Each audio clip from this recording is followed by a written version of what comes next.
Sake, or rice wine, is made by fermenting rice and is considered the national drink of Japan. The oldest brewery is at Tenryuji, a Zen Buddhist temple in Kyoto, Japan. Sake was brewed at Tenryuji during the Muromachi period, from 1336 to 1573. During the Meiji era, 1868 to 1912, Emperor Meiji, whose cremains are interned at Meiji Jinja in Tokyo, is credited with leading the industrial growth and modernization of Japan by encouraging industries and supporting technological development.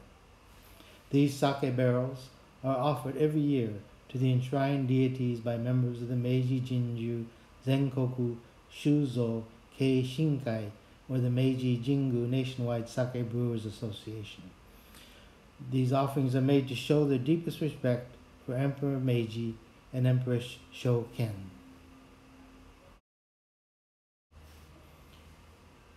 Here we have some pictures of the Gekkeikan Sake Brewery in the Fushimi district of Kyoto. Here you can see the history of the brewery dating back to 1637. The brewing of sake has not changed that much from its earliest days. Here you can see some of the artifacts of where they used to brew sake, including storage of sake, serving of sake in these tokuri, or bottles for serving, and storing sake in these barrels made of rice straw. Happy New Year, everyone. Today I want to share with you some sakes that I enjoy, also ways of serving sake. Now, this tradition of drinking sake dates back many centuries in Japan. A ceremony called otoso is celebrated, or a toast of sake, on New Year's. And when otoso ceremony is performed, you use this Sansankudo set. Sansankudo set, this set comes from Kanazawa, Japan.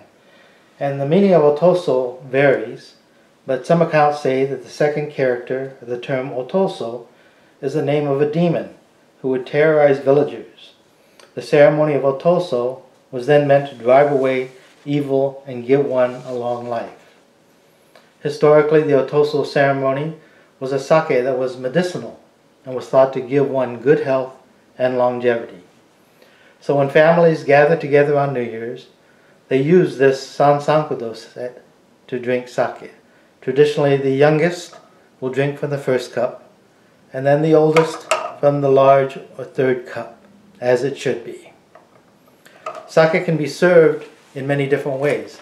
It can be served hot using this tokuri. You take and you fill this sake up with sake, and then you put it into boiling water. You want to make sure that the sake never comes to a boil. So what you do is you pick up the sake, you feel the bottom of this tokuri, and when it's hot to the touch, then the sake is hot. And then you can serve the sake. Another way of warming sake is using this silver warmer. It hangs on the edge of the pot, filled with sake, and I would use my finger just to test the temperature of the sake to make sure it's hot enough. Again, make sure you do not let the sake boil. Now, sake can also be served cold, and I would suggest using one of these. This is a glass container, and you pour the sake into it, and you'll notice that there is a little container on the side that is filled with ice. This keeps the sake cold, and then you can serve it into your sake cup like that. Okay. Now, other ways of serving sake are using bamboo tokuri like this. This is used for cold sake with a matching cup. Sake is also served cold in these square sake cups. And many times people will pour sake all the way to the top, and on the corner put a pinch of salt and drink from that corner. And the salt gives it an added flavor to the sake. Now I wanted to mention also that in some cases people will take the dried fugu fin. The fugu is the poisonous fish that is served in restaurants, and the fin is used to flavor sake. It's added to hot sake. Okay. Now over the years, as I've traveled through Japan, I search for new and different sake cups. And here are a few of my collection of cups. This one to me is particularly interesting because it has on the bottom a picture of a demon. The maker says that the true nature of man reveals himself when the cup is lifted up. This latest cup, let me take some out here. This latest cup is a gift from my brother. And you'll notice that when you pour the sake in, it reveals the cherry blossoms. Okay, that's really beautiful. Some other cups that we have include ones with the frog. These two here have frogs. This one here is a glass blower in Tokyo who made this sake cup. And this one is Jane's favorite because it has the little bunny rabbit inside. You can see that. And there are many sizes and shapes of cups. Some are roughly hewn, some are very smooth and beautiful, but some are very rustic looking as well. Now, these three cups are three of my favorites. Jane and I bought these when we were in Kanazawa. This is gold leaf on a red and black lacquer. It's a beautiful cup. This one is the same from that same area. It has the dragonflies. Black lacquer, red lacquer, dragonflies. This one I thought was very unusual. I bought this in Kyoto near Kiyomizu-dera, and I bought it because of its shape. If you'll notice, it's wood, but it's got a convex kind of shape to it, so it's very unusual, but I really like that one. So these are some of the examples of some of the cups that I have collected over the years. Now there are two main ingredients in making sake, and of course rice, and then water, and then koji. Koji is the mold spores added to the steamed rice. And the rice, before it is brewed or made, it is polished to remove the outer husk or the bran. And almost every region of Japan brews sake using local rice and spring waters. And more recently, sake is being brewed not only in the United States but in Europe. And there are special designations for sake, such as this first bottle of Kubota is Kubota Manju, Junmai Daijingo. Pure rice, very special brew. And that comes from Niigata. The next bottle is Shochikubai from Kyoto. Shirakabe Gura. It's a Kimoto Junmai. And the bottle next to it, Kurosawa Junmai Kimoto from Nagano.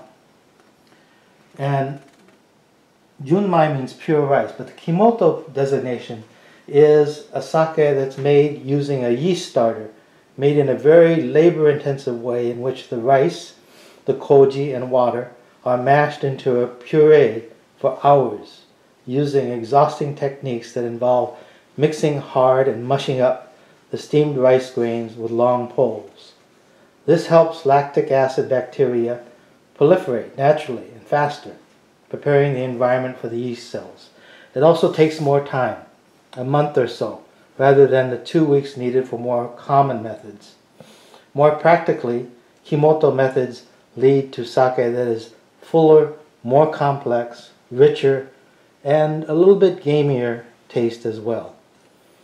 Now the next bottle is one of my favorites, Jozen Ginjo Pink, Junmai Ginjo from Niigata. As you can tell, I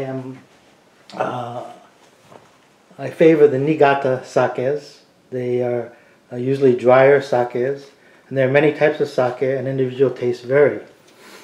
Sweet to dry. I prefer a dry sake.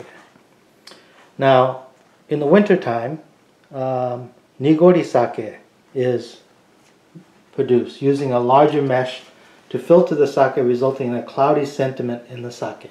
If you look closely, you can see at the bottom there is a cloudy sediment at the bottom of this sake. This is Kikusui, and this is from Niigata as well. So if you shake it up, and then it becomes a nice white, cloudy, milky type of sake.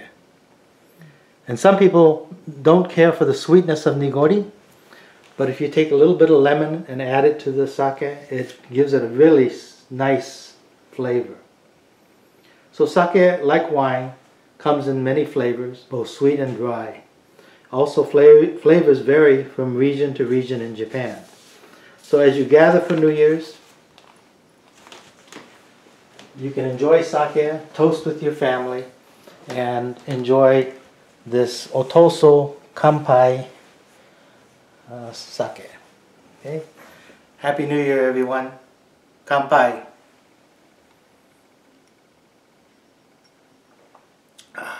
Oishii. Finally, I want to share with you some other cups that I've collected over the years. These are some of my favorite ones, unusual in shape and coloring and the type of clay that is used. I also want to take this opportunity to wish all of you a Happy New Year as the year comes to a close, and you may want to toast with your family, not necessarily sake, maybe some non-alcoholic beverage, but please toast to each other, thank each other, and remember that we're all together in one in the Nembutsu. Thank you very much.